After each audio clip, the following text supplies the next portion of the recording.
Hey there, so today we're talking about the elbow, wrist, and hand lab. So if you look at the beginning of your handout, which is on Canvas, you'll see that the finger is made up of a bunch of little different pulleys and cruciates. So it tells on here we have 5 annular and 3 cruciate pulleys. And what they do is they give the finger a mechanical advantage.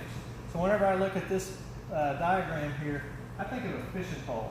I like to fish, so I think of how these eyes and the string going through help to give the fishing pole a mechanical advantage. So I see that, and I think of the tendon pulling, and I see your finger wrapping around a can or picking up something. And so if your finger was designed differently and you didn't have those pulleys, then it'd be like this fishing pole with only 2 eyes. The eye at the end and then the one down low. And now it sure would wrap around better, but look, now you've got a tendon that's hindering you from grabbing anything. So that aids in the function of how your hand works is as I bend, I've got little eyelets or little pulleys from the sheet that are helping me to have a greater mechanical advantage in allowing my finger to bend so I can grab something, so I can wrap around, so I can hold and grip things. So that's how I see the finger working, is it's like a fishing pole. Now the second thing we're going to talk today about is splinting. And we've talked a little bit in lab about splinting before, and you can use multiple things to splint. In lab before, I think we used the SAM splint, we used the air up splints, and so another thing that you can use is you can use your own finger. So a finger is commonly injured. You can dislocate a finger, you can sprain a finger, you can jam a finger, and to protect that finger, what you want to do is buddy tape. You want to put it next to a finger that's a little bit longer than itself. So how you want to do that is you want to put a smaller finger to a larger finger. Now if it's your middle finger, you're going to want to put it to your ring finger and not your index finger, because your index finger acts independently. So you need it for your dexterity. So you would typically want to put your middle finger with your long finger. Now if it's your index finger that's involved, you do want to go ahead and buddy tape it to your middle finger. So how you want to do that, you just take your tape, and we've split it before whenever we taped other things like, remember your foot, your arch. So typically what happens is it's 1.5 inches, so you get 2 pieces of tape. One's going to be a little bit wider than the other. So what you're going to do is you're going to use the wider one to go close to the finger, or to the hand rather, and you just go all the way around, and then just make sure that lays. And now, because you have a little smaller space, you use the smaller one. And you notice they don't quite match up perfectly. The 2 fingers do not. But when he bends them, it still allows him to bend. And now what that does is it protects this finger or this finger, whichever one's injured, and still allows him for a freedom of movement. And so he can still grip, he can still catch and do those type of things that he may need depending on his sport. Of course, if you've got a baseball glove, you're not going to stick that into a glove because your fingers have to be separated. Now what I got here is just a little gutter splint, so if he's just damaged this finger here, a lot of times, like shown on your sheet, you'll get a bump in your finger, okay? And we want to prevent that from happening, and how we do that is we use what's called a gutter splint. And you just make this, you stick it into some hot water, and that'll melt. And then we just put that on there. And this is just PowerFlex. It sticks to itself, so it doesn't get him all gummy, and it doesn't get your splint all sticky either. And again, you're just going to wrap that around.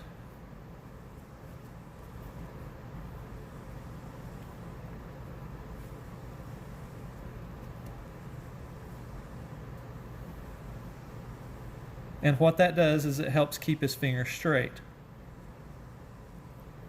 And that still allows him to be able to bend here.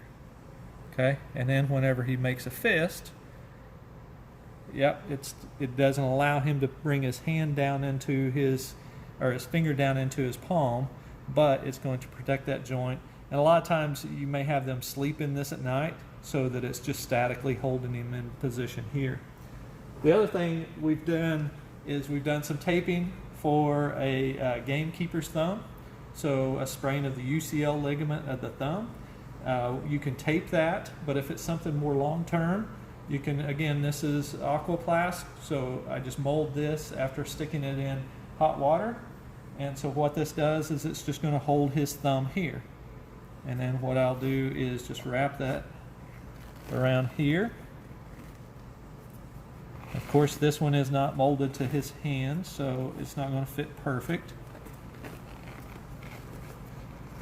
So this is really great dealing with football linemen who are constantly getting their thumb in the way. It's a little harder for other sports like basketball. Probably going to want to tape that or put a soft splint on that. And then what that does is it stops his thumb from coming out. So that's going to protect him. He's still got his thumb sticking out, so he does have some grip. You can put this under a glove or over a glove, just depending on how you mold it. So that's the splinting. The last thing that we're going to talk about today is on the final page, and you've got a diagram there of, it's called a length tension curve. And so what this is showing is that a muscle at an overly lengthened position is not going to generate much force, nor is a muscle at an overly shortened position going to generate much force, but it's going to generate the most force right in the middle at its resting length. And the best example of this is the wrist. So your forearm muscles have your flexors on your medial side, your extensors on your lateral side, and your flexors, the ones that help you to grip, are really strong. The extensors are not nearly as strong, but what their job is to hold you into a position that gives your muscles, your flexors, a mechanical advantage. So you have a length tension curve that's advantageous for your flexors. So what we're going to do, I've got a hand dynamometer. It's just going to measure grip strength. And so I'm going to have Jake squeeze with his hand in a neutral position. And so he gets about 300 pounds. Holy cow, Jake, you're strong. No, it's only 110, sorry guys. So he's got 110 there, and now he's going to overly extend his wrist, and now he's going to grip. Good. So he's got about 45 there, so he's got less than half with it fully extended. And now he's going to fully flex and squeeze. And same thing, he's got about 40 pounds, so he's quite a bit weaker whenever he's fully extended or fully flexed. That's the reason if you're ever around a baby and it grabs your hair, all you have to do is just flex its wrist and grip lets go. Anyway, so that's our lap for today. If you have any questions, make sure you give me a holler. Have a great day. Thank you. Bye.